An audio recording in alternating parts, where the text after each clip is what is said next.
काबुल को दहलाने वाले 3 serial blast की जिम्मेदारी इस्लामिक स्टेट खुरासान ने ले ली है। इस्लामिक स्टेट खुरासान ISIS की अफगानिस्तान शाखा है। 100 से ज्यादा लोगों की जान लेने वाले इस आत्मघाती हमले के लिए अब पाकिस्तान भी शक के दायरे में आ चुका है। बताया गया है कि शांति प्रक्रिया के दौरान कई खतरनाक आतंकी छोड़े गए थे और इन्हीं में से कई आतंकी काबुल हमले में शामिल हो सकते हैं। इसमें ISIS का पाकिस्तानी चेहरा अमीर मावलावी अब्दुल्ला फारूकी भी शामिल है।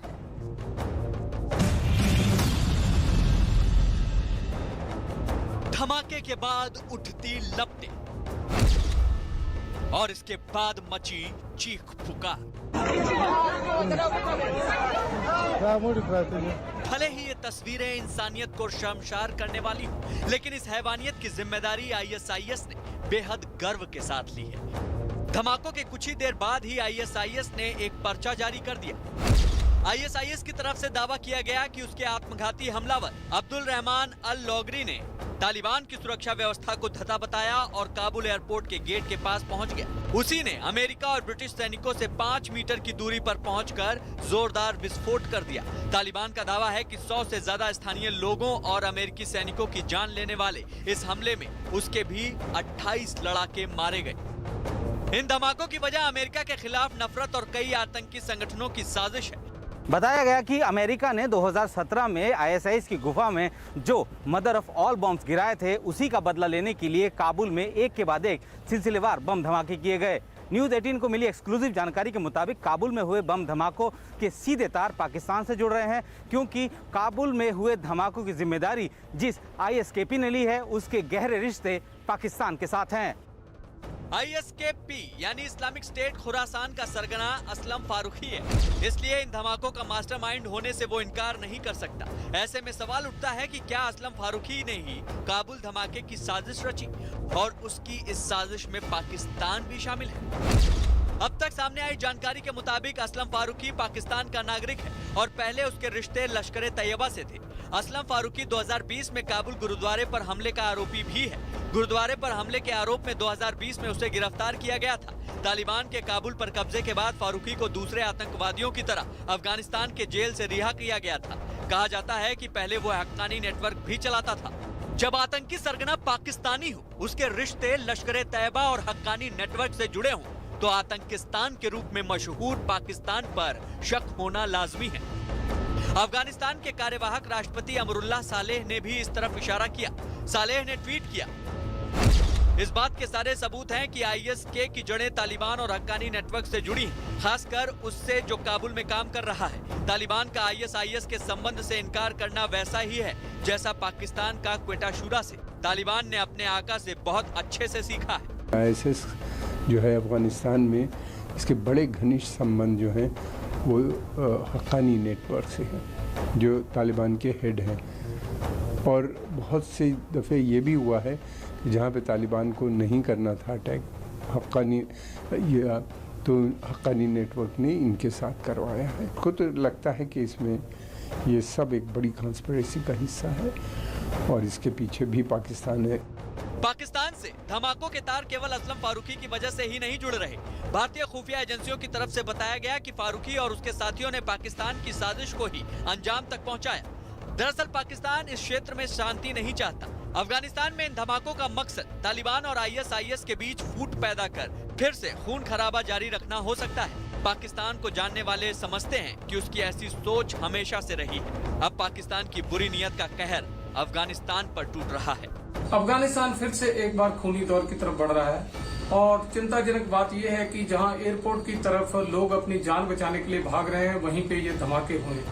एक तरह से जो बच के भागना चाहते हैं वहां से, अफगानिस्तान से, इस निजाम से, उन्हीं को टारगेट किया गया है। ये बहुत दुख की खबर है और लगता है अब खूनी संघर्ष वहां पे और तेज होगा और आपसी गुटों की लड़ाई में वहां का कॉमन अफगानी बुरी तरह सफर करेगा।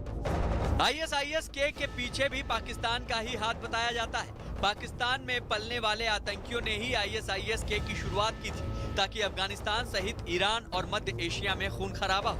2014 में ISIS के लड़ाके जब सीरिया और इराक में फैल गए तो इसके कुछ महीने बाद 2015 में ISIS की स्थापना हुई। तो ISIS की शुरुआत कुछ 100 पाकिस्तानी आतंकवादियों के साथ हुई। इस संगठन में खुरासान शब्द अफगानिस्तान के एक प्रांत के नाम पर जोड़ा गया। ISIS के अफगानिस्तान, ईरान और मध्य एशिया के ज्यादातर हिस्से कवर करता है। अफगानिस्तान की राजधानी काबुल एक दिन पहले हुए 3 धमाकों के बाद मरघट में बदल गया, लेकिन धमाकों के बाद नई सुबह होते ही एयरपोर्ट पुराने ढर्रे पर लौट आया। काबुल एयरपोर्ट के बाहर जहां धमाका हुआ, फिर वहां हजारों लोगों की भीड़ दिखी जो हर हाल में देश छोड़ना चाहती थी। देश छोड़कर बाहर जाने की उम्मीद लेकर दिन रात एयरपोर्ट के बाहर जमे रहने वालों में से करीब 100 लोगों की मौत हो चुकी है, जबकि 200 से ज्यादा लोग घायल हुए हैं और इन धमाकों में 19 अमेरिकी सैनिकों की भी जान गई है। एक दिन पहले काबुल एयरपोर्ट के बाहर नाले में जहां शव तैरते और घायल कराहते नजर आ रहे थे, धमाकों के बाद आज फिर वहां वैसी ही भीड़ दिखी, जैसे मानो वहां कुछ हुआ ही ना हो। मौत के मातम और आतंक के अट्टहास के बावजूद बेहतर जिंदगी की उम्मीद लेकर सूरज की नई किरणों के साथ फिर हजारों की भीड़ कुछ दिनों पहले की तरह जुट गई।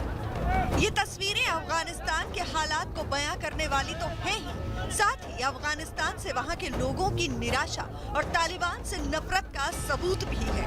100 से ज्यादा लोगों की जान लेने वाले धमाकों के बावजूद लगता नहीं कि काबुल एयरपोर्ट पर कुछ बदला है। लेकिन पहले बात कल हुए धमाकों के बाद के ठीक बाद के हालात की। एक दिन पहले जिन लोगों की भीड़ काबुल एयरपोर्ट पर देश छोड़ने की उम्मीद लेकर लगती थी, अब उसी का एक हिस्सा अस्पताल के बाहर पहुंच गया है। ज्यादातर लोग यहां अपनों की तलाश में पहुंचे हैं। कुछ लोग घायल परिजनों की तीमारदारी या उनका हाल जानने यहां पहुंचे हैं, तो कुछ लोग उनका शव लेने पहुंचे, जिनकी धमाके की चपेट में आने से जान चली गई। इस इमरजेंसी अस्पताल में जिनका इलाज चल रहा है, कर्मचारी उनके नाम का ऐलान करते सुनाई पड़े। धमाके के बाद काबुल से आने वाली तस्वीरें दिल दहलाने वाली हैं। उन तस्वीरों से पहले हम आपको धमाकों के वक्त की तस्वीरें दिखाते हैं। इस धमाके से कुछ ही देर पहले 2 और धमाकों का गवाह काबुल बन चुका था। पहला धमाका एयरपोर्ट के एबे गेट पर हुआ था, जबकि दूसरा बैरन होटल के पास। लेकिन इन धमाकों के बाद जो भी कुछ हुआ, उससे एक आम इंसान की रूह तक कांप जाए। आमतौर पर ऐसा होता है कि जब धमाका होता है तो लोग इधर उधर भागते हैं, लेकिन उस वक्त इतनी ज्यादा भीड़ थी लाशों की, घायल हुए लोगों की, कि लोगों को भागने तक का मौका नहीं मिला। ये तस्वीर उसी का सबूत है। चूंकि ये तस्वीरें विचलित करने वाली हैं, इसलिए हमने इसका रंग बदल दिया है। इन तस्वीरों में नाले के पानी में गिरे घायलों को आप देख सकते हैं। इन तस्वीरों में नाले के गंदे पानी में डूबते उतरते शरीर घायलों के हैं या ये शव है। हादसे के फौरन बाद कुछ भी नहीं कहा जा सकता था। जो बोलने की हालत में थे वो मदद मांगते दिखे और अपनों की तलाश में वहां भटकने वाले इनकी मदद करते। ये वही नाला है जिसकी तस्वीरें न्यूज़ 18 पर आप बीते कुछ दिनों से रोज देख रहे थे, जहां दिन रात एयरपोर्ट के अंदर जाने के लिए लालायत दिखने वालों की भीड़ लगी रहती थी। हमले की जिम्मेदारी लेने वाले आतंकी संगठन ISIS ने जानबूझकर ज्यादा नुकसान पहुंचाने के मकसद से धमाके के लिए नाले के पास की जगह को चुना। धमाके के बाद तो हर तरफ अफरा तफरी और चीख पुकार मच गई। लोग कूड़ा लाने वाले ठेले तक से घायलों को लेकर अस्पताल की तरफ भागते दिखे। कुछ लोगों को अस्पताल तक पहुंचाने के लिए गाड़ियां भी मिल गईं। थोड़ी ही देर में एयरपोर्ट के बाहर की भीड़ अस्पताल के अंदर और बाहर दिखने लगी। हर तरफ घायल और उनके परिजनों की भीड़ ही भीड़ दिखने लगी। चश्मदीदों ने बताया कि धमाका एयरपोर्ट के बाहर नाले के पास हुआ था। अमेरिका, इंग्लैंड और ऑस्ट्रेलिया समेत कई देशों ने पहले ही एयरपोर्ट पर आतंकी हमले के अंदेशे को लेकर आगाह करना शुरू कर दिया था। यही वजह रही कि एयरपोर्ट से भीड़ कम करने के लिए एयरपोर्ट पर मौजूद सुरक्षा बल के जवानों ने कई बार हवाई फायरिंग भी की थी, जिसके बाद हजारों लोगों की भीड़ बेतहाशा भागती दिखी थी। इस आतंकी हमले के बाद अमेरिका समेत तमाम देशों ने अपने नागरिकों को काबुल एयरपोर्ट से दूर रहने की सलाह दी है। पर अफगानिस्तान में तालिबान की वापसी की बात से ही लोग दहशत में जी रहे हैं। इन बम धमाकों ने वहां रहने वालों के डर को और बढ़ा दिया है। जिन लोगों को कुछ दिनों से देश छोड़कर बाहर बसने की उम्मीद थी, उनमें से कई लोगों के सामने अब नई चुनौती खड़ी हो गई है। काबुल एयरपोर्ट पर एक के बाद एक हुए 3 धमाकों से पूरी दुनिया हिल चुकी है। इसका सबसे बड़ा झटका अमेरिका को लगा है, क्योंकि इस हमले में अमेरिका के करीब 13 सैनिकों के मारे जाने का दावा किया गया है, जबकि करीब 15 सैनिक बुरी तरह से जख्मी हैं। हमले की जिम्मेदारी आतंकी संगठन ISIS ने ली है। अमेरिका को ISIS के मंसूबों का अंदाजा पहले से ही था, लेकिन अमेरिकी सेना के अफगानिस्तान छोड़ने की डेडलाइन 31 अगस्त से पहले हमला किया गया।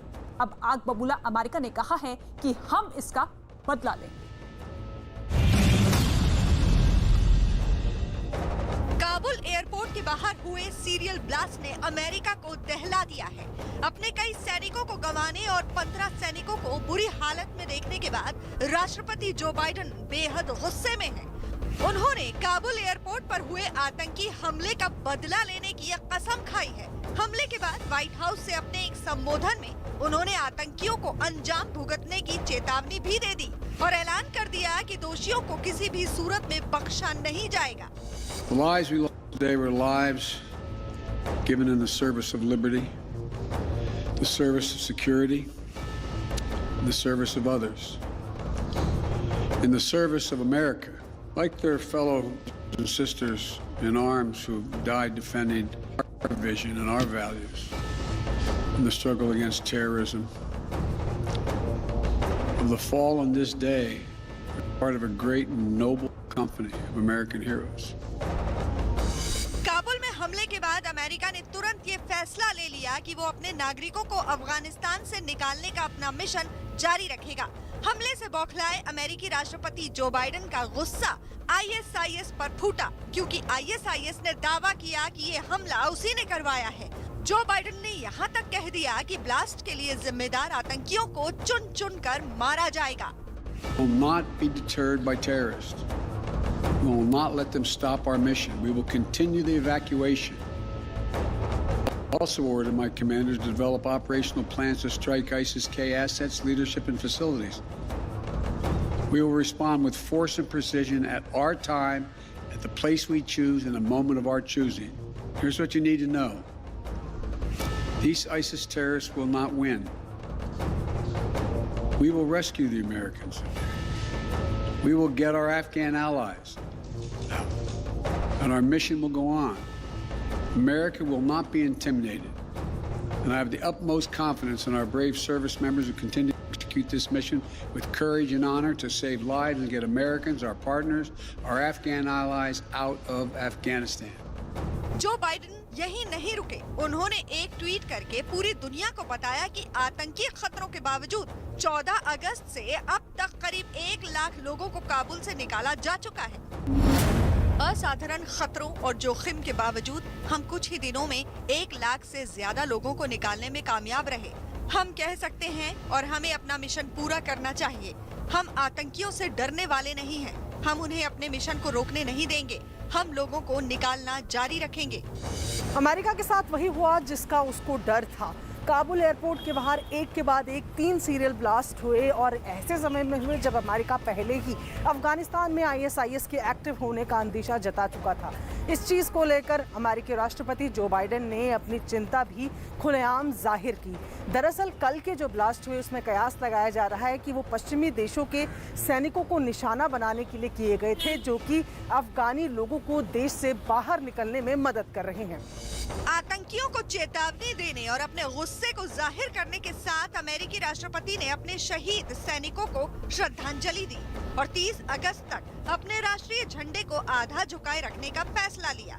इस बीच जो बाइडेन काबुल में मचे हड़कंप और अशांति की जिम्मेदारी लेने से पीछे नहीं हटे। I bear responsibility for fundamentally all that's happened of late. But here's the deal.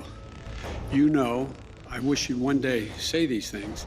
You know as well as I do that the former president made a deal with the Taliban. Kabul पर हुए हमले से साफ हो गया है कि अफगानिस्तान का भविष्य क्या होगा। खुद अमेरिका भी मान चुका है कि 20 साल तक वहां सैन्य अभियान चलाने के बावजूद अफगानिस्तान आतंकवाद की पनाहगाह ही बना रहा। तो काबुल पर हुए हमले के बाद भारत, फ्रांस समेत कई देशों ने इसकी निंदा की है। हमले के बाद ये मामला अमेरिका और अफगानिस्तान के बीच का ना रहकर पूरी दुनिया के लिए एक बड़ा विषय बन चुका है। काबुल हमले ने पूरी दुनिया को आतंकी संगठनों के बारे में गहराई से सोचने पर मजबूर कर दिया है और यही वजह है कि संयुक्त राष्ट्र की सुरक्षा परिषद ने 5 स्थायी सदस्य देशों की बैठक बुलाई है जो 30 अगस्त को होनी है और इस बैठक में अमेरिका, फ्रांस, रूस, चीन और ब्रिटेन शामिल होंगे। काबुल में धमाके के बाद वहां के हालात पहले से ज्यादा बदतर हो गए हैं। वो लोग सबसे ज्यादा परेशान हैं जिन्होंने धमाके में अपने परिवार के लोगों को खोया है और खौफ इतना ज्यादा है कि लोगों की जिंदगी अब जीने लायक नहीं बची है। न्यूज़ 18 ने भारत में रहने वाले कुछ शरणार्थियों से बात की है और उन लोगों का दर्द और तकलीफें ऐसी हैं जो किसी को भी हिला दे। मेरे को महसूस हो रहा है कि ना जमीन है ना आसमान। ये ऐसा दिन, ऐसा टाइम खुदा किसी को ना दिखा दे। हम भी इंसान हैं, हमें भी इंसान के दायरे में ले आते। वापस जाना चाहता था तो उस बेचारों को शहीद कर दिया। ये क्या जुल्म हो रही है। ये चीज़ हम भूलेंगे नहीं, हम जिंदगी भर याद रखेंगे। हमारी अपनी मेरे ससुराल का एक घर से 15 लोग मर गए। एक घर से 15 लोग मर गए। वो जंगली लोग, वो वहशी लोग। ये वो अफगान शरणार्थी हैं जो दिल्ली में हैं, लेकिन काबुल में अपनों को खोने का गम उनकी आंखों से छलक उठा। ये हिजरत है। दिल्ली के बसंत विहार में UNHCR के सामने धरने पर बैठे हैं। काबुल एयरपोर्ट ब्लास्ट में इनका एक भाई और 3 मासूम भतीजियां मौत के मुंह में समा गई। आखिरी बार उनके चेहरे देखने के लिए ये तरसते रह गए। मौत का दर्द अलग और ऊपर से इतने बच्चे। अब मैं उसको बोल रहा हूँ, बार बार बोल भी रहा हूँ जिसके साथ कांटेक्ट हो रहा है कि मुझे कुछ फोटो भेज दे उसके डैड का, जो आखिरी दीदार कर तो लूँ। सब उसके मतलब फेसबुक अकाउंट वगैरह से फोटो निकाल के मुझे, मैं कह रहा हूँ मुझे नहीं चाहिए ये, अभी क्या चाहिए ताकि मैं देख तो सकूं। वो नहीं भेज रहे थे, इसका मतलब है कि वो टुकड़े में बैठे हुए।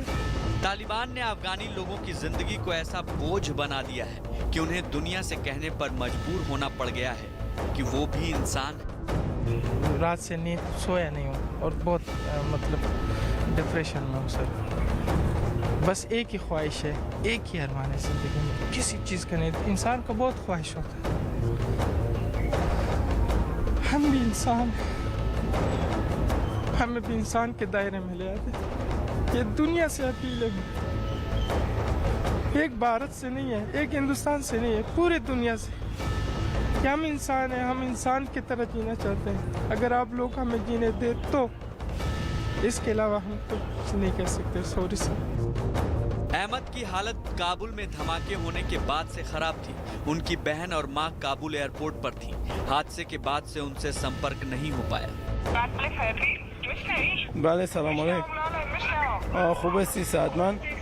न्यूज़ 18 से बात करते हुए उनकी बहन का अचानक फोन लग गया और बात हुई तो उनकी जान में जान आई, लेकिन जो हालात उन्होंने बयां किए उसने अहमद को दहला दिया।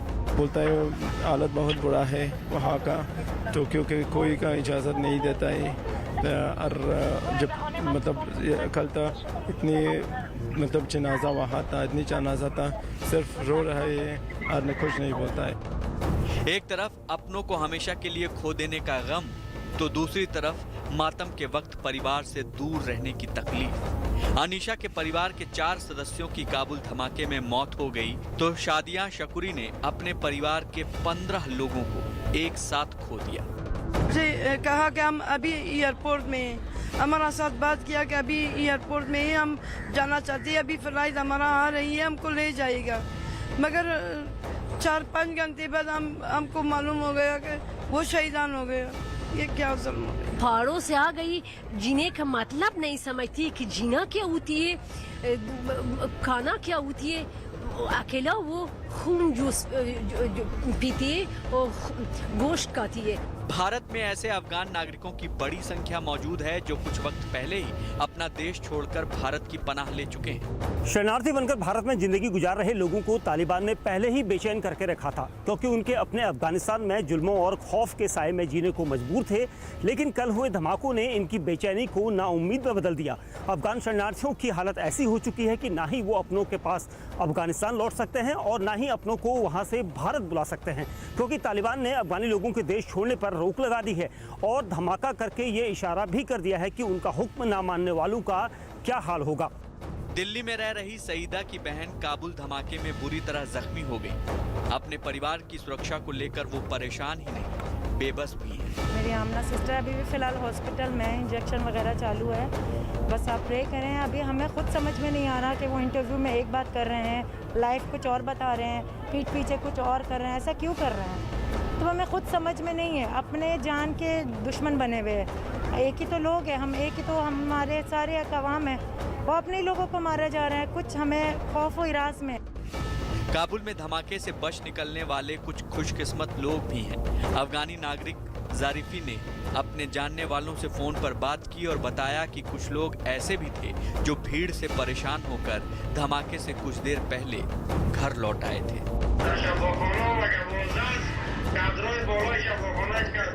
बोल रहा है कि अभी जो है सिचुएशन वहाँ ऐसा है कि गवर्नमेंट के नाम से, पुलिस के नाम से, सिक्योरिटी के नाम से कोई किसी को नहीं जानता है। और हॉस्पिटल है मगर हॉस्पिटल में जो बड़ा बड़ा डॉक्टर था, जो सीनियर डॉक्टर था, वो सारा नहीं है। तालिबान ने काबुल में लोगों की हालत ऐसी बना दी है कि वो जिंदगी के लिए तरस रहे हैं और जीने की भीख मांग रहे हैं। हर पल खौफ के साए में जी रहे लोगों की दास्तान दिल दहला देने वाली है। न्यूज 18 से बातचीत में शरणार्थियों ने भी बताया कि काबुल में हालत काफी बिगड़ चुके हैं। वहां बिजली नहीं है, पानी नहीं है और ऐसे में मदद करने के लिए कोई भी तैयार नहीं है। बैंक और एटीएम सब बंद है। उत्तराखंड में आज एक बड़ा हादसा हो गया। देहरादून और ऋषिकेश को जोड़ने वाला रानी पोखरी पुल अचानक नदी में समा गया और इसी दौरान पुल से कई वाहन गुजर रहे थे। पुल गिरते ही वाहन भी नदी में समा गया। पुलिस के मुताबिक हादसे में किसी की जान नहीं गई है। ये भयावह मंजर है देहरादून शहर के नजदीक का। एक पुल टूटकर नदी में समा गया और इस पर चल रहे वाहन भी नदी में गिर गए और बाइक भी गई। पुल गिरने से वाहनों में फंसे लोगों ने भागकर जान बचाई। पुलिस! जिस वक्त पुल गिरा, खुशकिस्मती से ये बाइक सवार धंसे हुए हिस्से से थोड़ा पीछे था, तो नदी में गिरने से बच गया। देहरादून में ध्वस्त हुए इस पुल को रानी पोखरी के नाम से जाना जाता है। देहरादून को ऋषिकेश से जोड़ने वाले इस पुल के गिरने के बाद कई वाहन नदी में समा गए। हालांकि अब तक इस मामले में जान माल के नुकसान की खबर नहीं है। जाखन नदी पर बना रानी पोखरी पुल कई दशक पुराना है। भारी बारिश के चलते शुक्रवार सुबह इसके बीच का हिस्सा अचानक ढह गया। रानी पोखरी पुल 1964 में बना था। यह ऋषिकेश को राजधानी देहरादून से जोड़ता है। पुल के टूट जाने के बाद से ऋषिकेश का संपर्क देहरादून और जॉली ग्रांट एयरपोर्ट से कट गया है। यहाँ सड़क के दोनों तरफ वाहनों की लंबी कतारें लग गई हैं और पुलिस ने एहतियातन रास्ते को रोक दिया है। लेकिन भानियावाला होते हुए एक नया रास्ता भी खोला गया है। बताया जा रहा है कि बीते 48 घंटे में उत्तराखंड में अलग अलग जगहों पर भीषण लैंडस्लाइड की खबरें सामने आ रही हैं। उत्तराखंड के मुख्यमंत्री ने हादसे की जांच के आदेश दिए हैं। सीएम धामी ने कहा है कि लापरवाही और भ्रष्टाचार को बर्दाश्त नहीं किया जाएगा। देहरादून प्रशासन के मुताबिक ये पुल 1960 में बनाया गया था और उससे 5 साल पहले ही वाहनों की आवाजाही के लिए असुरक्षित घोषित कर दिया गया था। लेकिन इसके बावजूद इसके पुल से वाहन लगातार गुजरते रहे, जबकि प्रशासन की जिम्मेदारी है कि वाहनों की आवाजाही पर रोक लगाई जाए। इसी के साथ एक छोटे से ब्रेक के लिए रुकना होगा, लेकिन ब्रेक के बाद आपको दिखाएंगे कुछ और अहम खबरें।